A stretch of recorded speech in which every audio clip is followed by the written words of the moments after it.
Police conducting a walkabout in the area of Kwaku Street off East Street today, handing out smoke detectors to disabled and senior citizens. The ongoing initiative comes after a number of homes in that area were destroyed by fire, as well as the 5th anniversary of the National Neighborhood Watch program.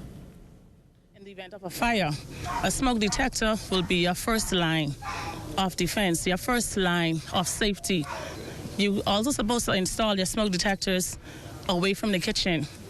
Install them in your bedrooms and in the hallways. Several homes have been burned down by fires, and so we want to make sure that our senior citizens are covered, that they understand the importance of fire safety.